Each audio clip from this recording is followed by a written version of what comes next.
Hey friendo, Steve here. And Larson. Welcome back to Going In Raw. We have a programming note. I know that this is the post pay-per-view edition, which means typically Dan Nerd Cubed is on. However, he had business to take care of, so he's going to show up, I believe, in 2 weeks to discuss NXT and Elimination Chamber.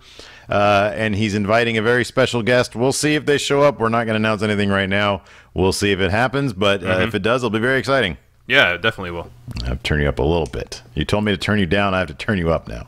I literally cannot hear you. I told you to turn me down to the point where you almost can't hear me. Anyways, it's a post-Payback episode. So we're going to talk about Payback. We're going to talk about what we like, what we didn't like. Apparently, this is really cool news that I didn't even know about until you broke it here. Are you Front Row Brian? No, that's not me. Front Row Larson. Oops. Yeah. About one of my favorite divas doing pornography.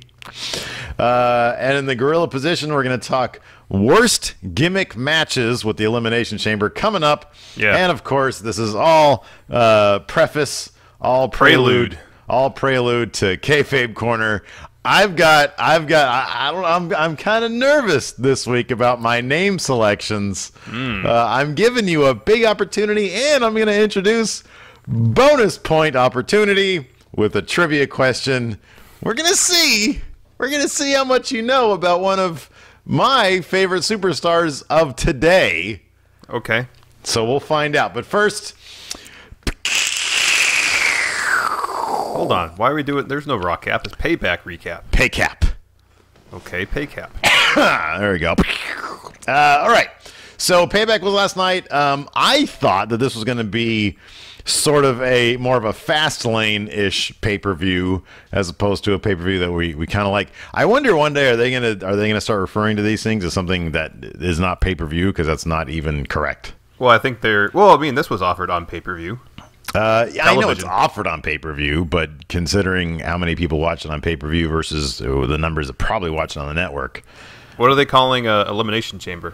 They're just calling it Elimination Chamber exclusively on WWE Network. Yeah, I'm not even sure they're calling. I don't even know if they call. I'm saying, what should we call them? I mean, I think we just call them pay-per-view because it's easier that way. I'm just saying, at some point, they're probably going to stop calling that. Shit, I had another point in mind, too. Oh, yeah, it's funny because at one point during Payback last night, I could be wrong, but I'm pretty sure I'm right. I heard Michael Cole say, rewind your DVR and watch Barrett escape from the ring. And I'm like, not a whole lot of people are watching this on pay-per-view. Yeah. B, should you be acknowledging that fact, seeing as how you'd prefer all those people watch on the network? Yeah, you shouldn't be promoting other technology. Right, exactly. Like he should have just said, hey, for those watching on TiVo. Yeah, I know, exactly. Right? Anybody who recorded this on their VHS cassette player. Anyways, 3 things we liked. 3 things we didn't like, our highlights and lowlights of Payback, which I thought overall was a fun event. It was lacking completely in consequences, I think. Yeah. So it did feel more like a glorified Raw, kind of. I think right now, the matchups and the feuds that are happening are all pretty decent matchups in terms of being able to put on decent matches. Yeah. So I think the current sort of storylines of the current state of affairs benefits from that. Oh yeah. So what were some things that you liked? What were some of your highlights? The first one that pops to mind is both a highlight and low light was the fireworks spot during Cena Rusev, which is actually a much better match than I thought it would be. Yeah, it was. It totally was. But I liked that they did the spot and there was the fireworks, but also I was worried that Rusev would get up and he'd be on fire and start running around. Which, as everybody knows, is my worst nightmare. Your own personal demons come into play with that particular highlight / lowlight. I like that. One of my highlights was also Cena Rusev. I liked the extent that they sort of tore shit up. They took that gimmicked barricade and did a really cool spot with that, with the suplex on the barricade. I liked that Rusev dismantled the ring and looked like, I mean, that ring sort of corner thing looked like he was going to straight up stab Cena, and make him quit that way. I am disappointed that didn't happen. So that for me was personally a low light, that we didn't have a shanking in the ring. That's a bummer for me. I liked the ending of that match. I mean, it was kind of the only way they get it. It's funny because I was thinking of what Dan had suggested, or you, I forget. I think it was Dan. Dan, yeah. Had suggested that Rusev would put Lana in the Accolade, and then I realized, well, couldn't Cena just like kick him in the head and take her? Like, there's nothing. Like Cena could have just kicked him out of that one. Yeah, I mean, dramatically, it would have been an interesting move. It would have been if it was like a curb stomp threat. Now, if he had wrapped Cena in the ropes, and then did it, so Cena had no way of there you go. Yeah, if he had handcuffed him or something. If Cena had one thing that kind of bothered me though was when Cena was knocked out, when he was cold.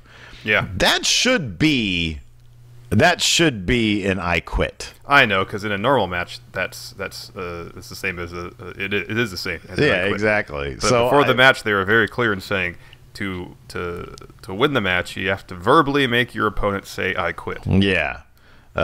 So that's fine, but it was a guy. I don't know. I enjoyed. But that's how Stone Cold lost his "I quit" match with Bret Hart. He passed out. Was that a verbal "I quit" or was that just a submission match? It might have just been a submission match, but yeah.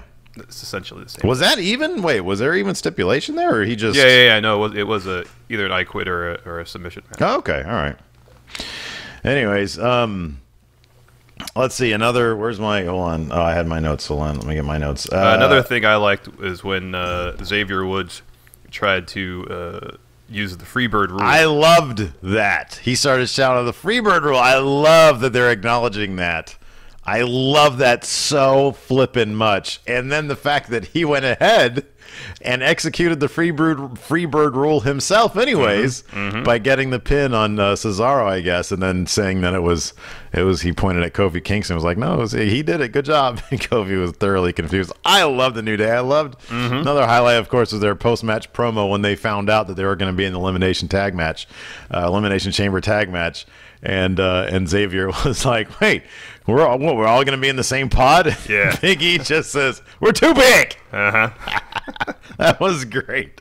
Those guys are just chock full. Like, all of them together are just so chock full of charisma as a team. It's fantastic. Like, even Xavier running around the ring, and he runs over to the announce table at one point and yells, Big E is the muscle, Kofi is athlete, and I'm the brains of the operation. Yeah. Like, why would he have to clarify that for people? But it was great that he did that. I'm anxious to see. Did you see the ESPN 60 on the NXT guys? You heard about that though, right? Yeah, I'm looking forward to seeing that. I hear it paints all those guys in a pretty cool light, and especially Xavier Woods. Oh, that's cool. Obviously, the biggest probably mark-out moment of the night was the Shield's mini reunion, and then the subsequent trashing of Rollins when he was trying to milk it a bit too much. Yeah.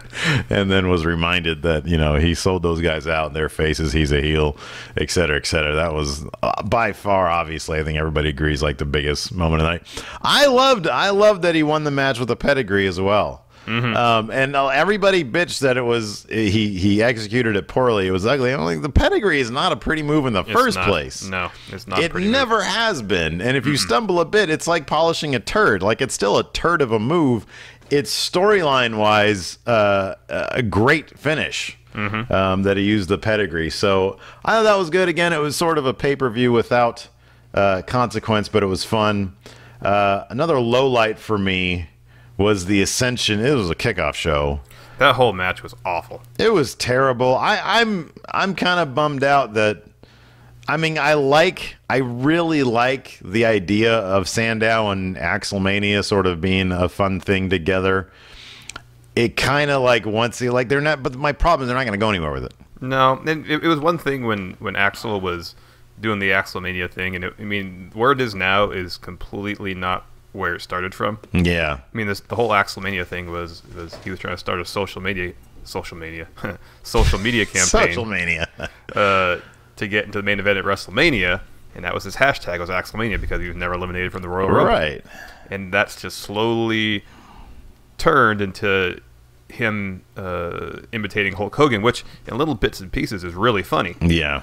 But when he does the whole cosplay, I know, as Hogan, it's too much. I hope that they just sort of stop it here instead of, but that this is going to be like just an annoying comedic gimmick that's going to last way too long. Yep. Is going to feature on Superstars, which nobody watches, and it's a bummer because the one thing about this whole thing is that, you know, Sandow really sort of, I think, laid claim to a character, to a good story with himself, with that whole Miz thing. Mm-hmm. And then to sort of like, it was funny when they sort of, you know, when he asked Axel Mania to take his hand. That was funny for a moment, but it's really just, I hope it doesn't just completely derail all the progress he sort of made because of that Miz angle. Well, that he I had. think it already kind of has, because his first, you know, real match post that he, you know, he's on the losing end to the Ascension. And they're so bad. They're so awful. There's nothing redeeming about them. They're balding. One of them has titties. The other guy looks like he works in an HR department. And the worst thing is, not the worst thing, sorry. Another thing is that Sandow doesn't even do a good Macho Man. I know, he's not even trying. And you know, the thing that's really annoying is that Jay Lethal's Macho Man was uncanny. Yeah. And I mean, obviously WWE doesn't expect us to know who Jay Lethal is if you're, you know, a casual fan, but Jay Lethal's Macho Man was freakishly good. And to do it half-assed or to try to compete with somebody else who's already done that, like I said, I don't think they expect us to know who Jay Lethal is if you're your average WWE fan. But still, having the knowledge that we have, as evidenced by our performance every week on KAYFABE Korner, you know, it's kind of a bummer. I hope they just drop that. I don't think they will. I think they're just going to keep it going, and they're going to run into the ground, and they'll both be buried, which is a bummer because if you've seen anything, we all knew about Sandow. I've never been high on Baby Perfect until the Axelmania thing, and he's really come into his own, and it's a bummer just to immediately see him be relegated to this kind of crap. Yep. But I guess, you know what, they're trying to make themselves into something. They're trying to make themselves different.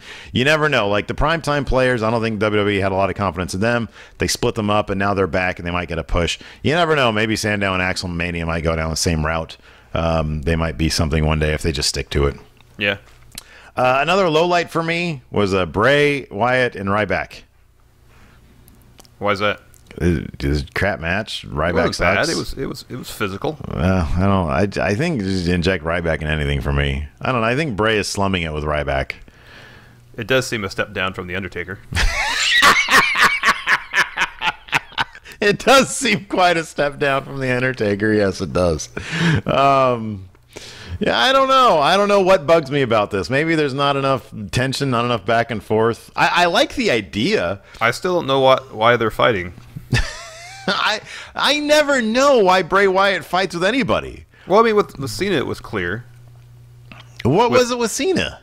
He was trying to show the fans that the hustle, loyalty, respect John Cena was a facade. That's the thing about that's always. But you can pin that on anything, anybody he fights these days, and that's the annoying thing. It's like I know why he's fighting Ryback because he likes to.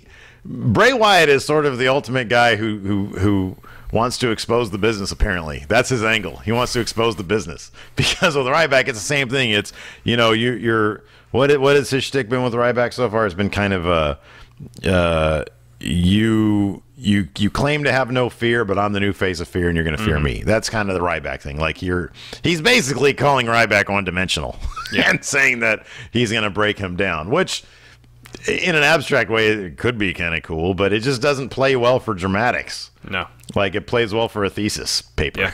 Yeah. You know? Yeah. And that's Bray Wyatt's new angle. He's the genius now. Yeah, I know. Yeah. He just writes dissertations. He writes dissertations. Yeah, he breaks everything down. He's a deconstructionist wrestler. And then the same with The Undertaker. You know, it was all about your legacy this, your legacy that. Can you come back from losing to your legacy? There's no tangible stakes. That's my problem with it. And I think I think with The Undertaker there could have been. But there could have, yeah, absolutely. There wasn't any back and forth. If he had done what sort of Dan had sort of suggested, and I've heard a lot of places where Bray sort of wants to take the identity of the Undertaker. That would have been kind of cool, I think, as opposed to just sort of obliquely saying your legacy is blah blah blah, and then and talking to a casket. I can listen to Bray Wyatt talk all day long, but at the end of the day, I'm not going to be excited about one of his matches until there's something on the line. He doesn't seem to, as a character, he doesn't seem to give a shit if he wins or loses. Yeah, he laughs at the end anyways. There needs to be something on the line for him. I know. He needs to be threatened. And Ryback saying "feed me more" is not threatening Bray Wyatt. Not in the least. He just sort of laughs it off. If he started collecting people for his new family, that would be like, that was the one time. That was the Daniel Bryan thing. Yeah. That was the one time when I was really into it. I was like, this is really kind of cool. And then when they gave Daniel Bryan the blow-off match at like that Raw, people exploded. Yeah. When he had Bray in the cage, I think it was. Yeah. That was really cool because Bray was a threat. And then Daniel Bryan, you knew he was a threat because he was on a good win streak. That was really well done. That's how it should be done. If he had sort of brought Ryback, this monster, into his family, and then Ryback sort of has to. I mean, I know that could get redundant after a while, but what if it was just Bray? I think with Ryback too is he's kind of gone heel face a lot in the last 2 years. Yeah. That to have him flip-flop again might have been too much. That could be, but what if you almost play it the same as Daniel Bryan, but you add a bit more psychological torture into it? Like what if he really breaks Ryback down, and the people feel for him, and so he doesn't really turn heel. The people feel for him because he's sort of this big, dumb, strong dolt, anyways. I don't know. I think you could do something cool there, but somebody has to be up against the ropes at some point, and nobody's up against the ropes here. Yeah, not at all. Another low light was the finish to Neville Barrett. I hate that. Yeah, it's a pay-per-view. There needs to be a finish. I know. I know they're trying to protect Neville. They're trying to protect Barrett. I get that. There needs to be a finish. I don't like shady finishes because if you think about it, they've been pretty good about that lately. Like on the pay-per-views, they've been. I mean, Seth Rollins gets out a lot of stuff because he's got three people back. But that's his character. That's his character. That's the heel. But at the same time, he pinned. Who did he pin last night? Who was the Orton? Yeah, with the pedigree. That's right, and that was cool. Like he's coming off kind of strong. Not a lot of shitty finishes. I think we're gonna understand like tonight that probably Rusev didn't actually quit. He was probably talking in Bulgarian or whatever he talks in, and saying, I don't know what he was saying, but let me ask you this: do you prefer Barrett as King Barrett or Bad News Barrett? You know what? This is the thing. I got a kick out of Bad News Barrett, but I like that they're having him move on to something new. And then hopefully the King thing doesn't stick around too long and he does something else. I mean, I'm not sure what exactly he can do. I'm not sure. Look, I like Bad News Barrett. I think he's got charisma. And I liked when he was doing the Bad News thing. I like the King thing because it's something different. It's something different for him. Will he ever be a threat to the main event? Probably not. The odds of him getting hurt before that ever happens is probably always going to be favorable. High. Yeah, high, exactly. So, I don't know. It was a fun show. It felt like a Raw. It was fun to tweet out, to live tweet it. Yeah.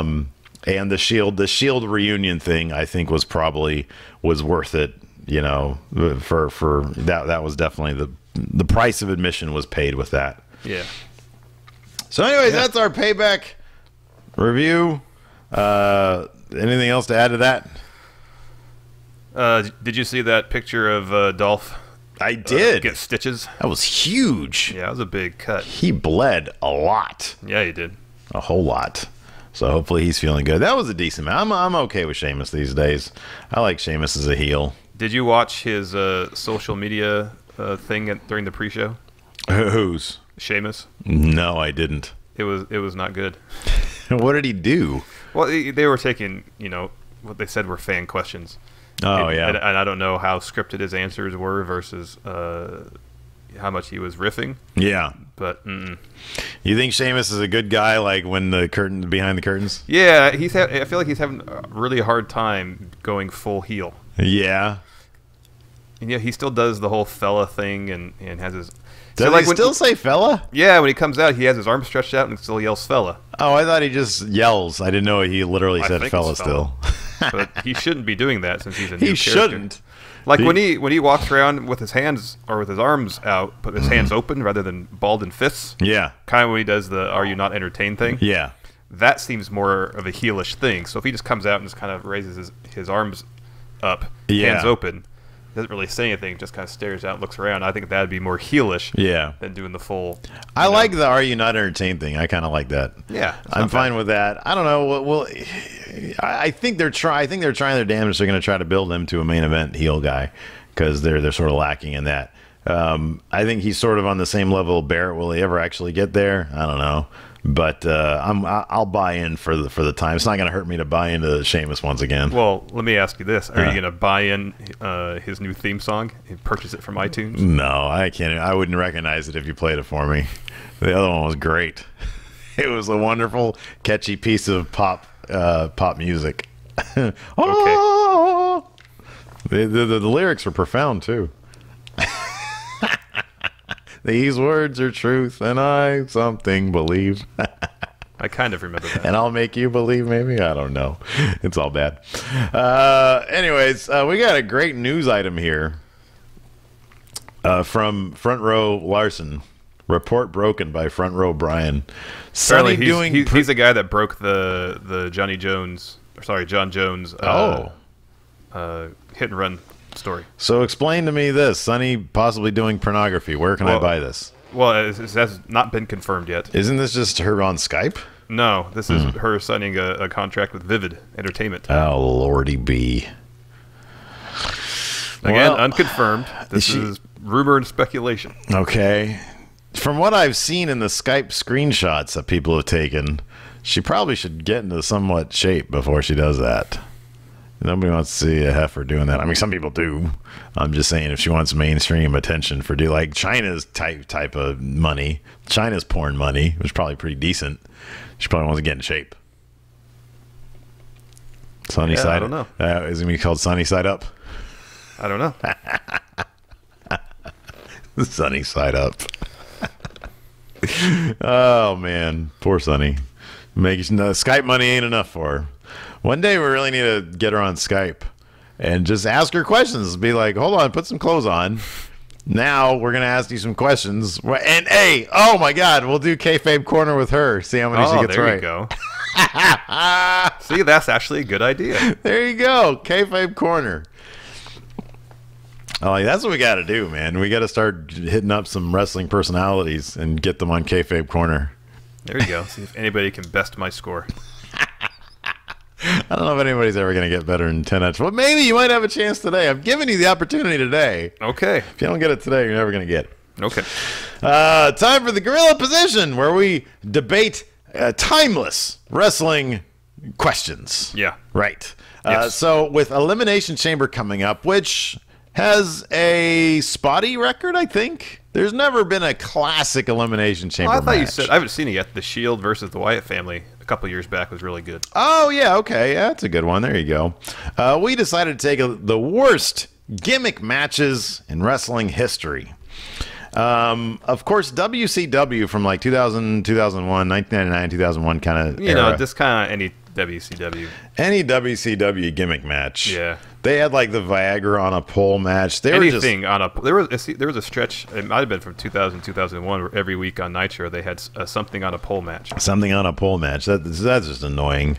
Let's see here. Yeah, you point out the Hell in a Cell with Undertaker and Big Boss Man, because Undertaker literally killed by hanging the Big Boss Man in the center of the ring. He didn't, and also it was a terrible, terrible, terrible match. Well, it's the Big Boss Man. You're never going to get a good match with the Big Boss Man. I understand that. Then these two wrestlers should not have been working together. Why would you? It was at WrestleMania or something like that too, wasn't it? I think so. Why would you put the scaffold match on here? Those are great matches. It's just a bad idea. It's a terrible idea. Nobody's ever. And the thing is, like, people always have to fall from the scaffold, and it's always a disaster. Like, didn't New Jack like go half blind because of was Vic it Grimes? No, Vic Grimes was later in XPW. Yeah. This was ECW, and I forget who it was. But God, who was it? And he didn't want to jump. And New Jack said, "We're up here. We're going to jump." There's a great interview with him. I thought that was a Vic Grimes match. Was that Vic Grimes? I think so. I thought Vic Grimes was XPW. Yeah, but I thought that was one where Vic Grimes didn't want to do it. No, it was definitely ECW. I could be wrong. I don't know. I could be wrong. I'm almost positive it's ECW though. And the dude didn't want to do it. And so New Jack sort of just grabbed him and they went down together. And the guy fell on like New Jack's head. Oh, yeah. From way far up there. And New Jack was like, yeah, I busted my eye socket. I went half blind, like, and I still have problems from it. Man, it was all wrong. All sorts of wrong. Just so bad. And then there was the XPW one where I think that was Vic Grimes or Supreme or somebody, I forget. No, it was the one with Vic Grimes where New Jack just didn't like the guy. I don't know. I don't remember. Probably. I don't think his New Jack liked anybody but Mustafa in his life. And they fell through the tubes, wasn't it? Oh, I haven't seen that. Oh, I don't know. It was bad. Vic Grimes was just tables under the scaffolding. Oh, yeah. Okay, yeah. I don't know. It's all bad. Scaffold matches are all bad. Nothing good happens. Chain/bull rope matches. Yeah, we just saw one of these, the Rusev Cena one. Right. These could have been cool back in the day, like when Dusty Rhodes was doing them. Yeah. World War III. Yeah, that's a terrible Way too many cages. Did you see the? I don't think it was World War III is the 3 rings, right? Yes. WCW had a match where it was 3 cages on top of each other. I know, and that wasn't the one that David Arquette won the WCW championship in. Oh, was that it? It was something like that. I think either he won that one or he defended in that one, but that was during the David Arquette days. And it was terrible. It was so confusing. Nobody knew where to go. There was too much cage, not enough wrestlers. Yeah, it was anything like Vince Russo came up with in WCW. It sounded crap. Yeah. Let's see here. And then, probably notably one of the worst matches of all time in terms of its stature and how bad it was. The blindfold match between Rick Martel. The model Rick Martel and Jake Roberts. Yeah. Apparently it was really bad. Well, I was thinking of another one. What? There was another. Fuck, it was just on the tip of my tongue. Yeah, a lot of bad matches. I'm trying to see what the worst one would have been. I think anything on a pole was really bad. The blindfold matches, yeah, that's pretty bad. Yeah, it's just not a good idea. None of these are good ideas. You know, the only one on here that's a decent idea is the World War III, is the 3 cages. Because back then you had all sorts of factions. I mean, you had the NWO and the Horsemen, and so that could be kind of cool. But I mean, that's a decent idea. The Elimination Chamber is a decent idea. Yeah, I mean, Hell in the Cell is a decent idea. Hell in the Cell is a good idea. I mean, it's just a regular cage match, but it has like a roof. It just, like, anything on the pole matches are just, we don't want to do a ladder match, so we'll just put a pole in the one turnbuckle. And I would say the worst one for me personally is that one we just saw with Rusev and Cena where they're walking around and lights are turning on and off. Yeah. Because even if they executed it properly, which they didn't, even if the guy running the lights knew what he was doing, which he didn't, it would still be stupid because they're just walking around. Yeah. There's like no sense of urgency. Yeah, none. And the chains seem too long. Like if you just had your opponent in the middle of the ring, you could go and touch all 4 corners pretty easily. Right. That's all bad. Trying to think of other crap matches, crap gimmicks. Yeah, remember they had didn't they have like the stun gun, the cattle prod on a pole match? Pole match, yeah. Because it's Scott Hall. Yeah, none of it's good. You hear about that Global Wrestling Federation? Global Force Wrestling. Global Force Wrestling. Yeah, Scott Hall's involved in that somehow. Yep, they got a decent looking roster. They have a really big roster. I was excited to see that Sheldon Benjamin. Yeah, I always liked him. Yeah, he's really good. That dude had loads of charisma too. It's weird that he never came back to WWF. Maybe he was just making too much money elsewhere. Yeah, because he went to Japan, and I think that's where he's wrestling now, is in Japan somewhere. Probably, yeah. All right. It's time for our favorite segment. This is you're either gonna do really good or really bad, or somewhere in between. That doesn't really narrow it down at all. KAYFABE Korner. You guys need to play along at home. We got Let us all know how sorts you of- do. Well, I think we got one person who said they got 10 out of 12. Last week? Last week, yeah. Okay. Again, this is the honor system, so tweet at us. Let us know how you do. Well, I'll see if I can remember them. And so we'll give you guys some shout-outs. Again, honor system, and there's no prize. So if you're lying about getting a 10 out of 12, you're not impressing anybody. Yeah, not at all. All right. Are you ready? Sure, I have a piece of paper and a pen to keep score. 12 names. Okay. Half are real, half are fake. Okay. And there is a definite theme. And if you figure out that theme from the jump, you might do really well. Okay. And then, of course, there is the bonus question, the bonus trivia question. Let me ask you this. Okay. If I answer this bonus trivia question correctly, does it add points to my KAYFABE Korner score? How many? So now there's the possibility of getting 13 out of 12. Okay. Yeah. It's just one extra point. Okay. One that's extra what I was point. curious about. Yeah. All right, here we go. KAYFABE Korner, real or fake? Number 1. Angus King. Angus King. Fake. Number 2. Okay. Bruiser Mastino. Mastino's a really good last name. Too good for you to make up, but that might also be why it's fake, because you took someone else's last name. There's so much double thinking here. I know. Second thoughts. What did I say for the last one? Fake? You said fake, yeah.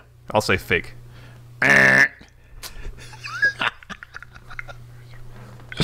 Number 3. Okay. Baby Sugar.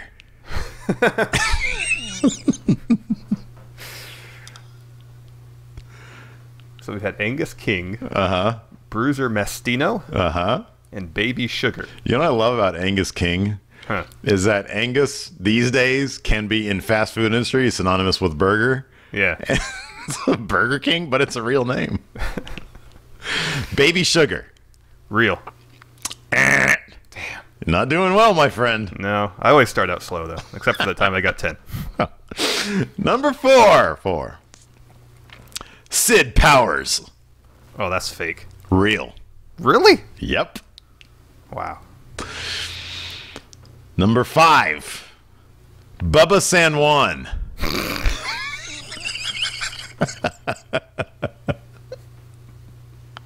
Fake. Very good. Your first Finally one. got one. All right. Which number was that? 5? Yeah. Okay. Dean Mean. How do you spell mean? MEAN. Okay. Regular way. Real. Fake. Damn it. I'm overthinking it at this point. You are, I know. Choking. I am. Unabomb. I hope that's fake. It's up to you. Do you tell me? No, I'm saying it's fake. It's real. Oh my god. The Christmas Creature. Real.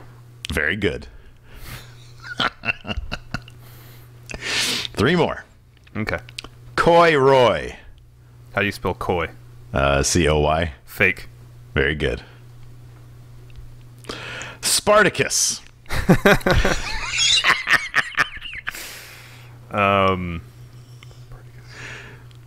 Real. Very good. You know what sucks is that I was gonna one of my fake ones was gonna be Spartacus 2. And then I realized that I needed another reel. Final one. Van Horn. Fake. Real. Now, would you like to know what the theme is? And it's related to the bonus question. Okay. All right. Yeah. Angus King, Bruiser Mastino, Sid Powers, Unabomb, and the Christmas Creature all were names for one Glenn Jacobs, a.k.a. Kane, at one point or another. Oh, and Spartacus. Used all those names. Now, for your bonus question. Yes. Glenn Jacobs has also been referred to as 4 other names, 3 of which I know you know. Yeah. What is the 4th? Oh, shit. So it's obviously Kane, Yep. Isaac Yankem, Yep. Fake Diesel. Correct. What is the 4th? Did he use this name in WWF/WWE? I don't believe so. That's a good question. No, I could just buy time and go on his Wikipedia entry and just find it out Don't right do now. that. That's no, I'm no not going fun. to. Hold on, I'll look it up.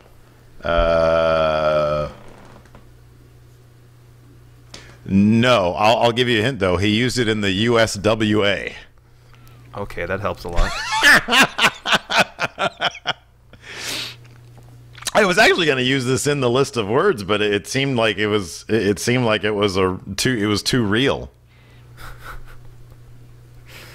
So it's not just Glenn Jacobs. It's not a trick question, no.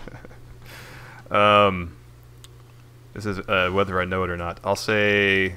Can you tell me what year it was that he used this name? Yeah, it looked like it was around 94. Oh, okay. He fought Cactus Jack. He fought Lawler.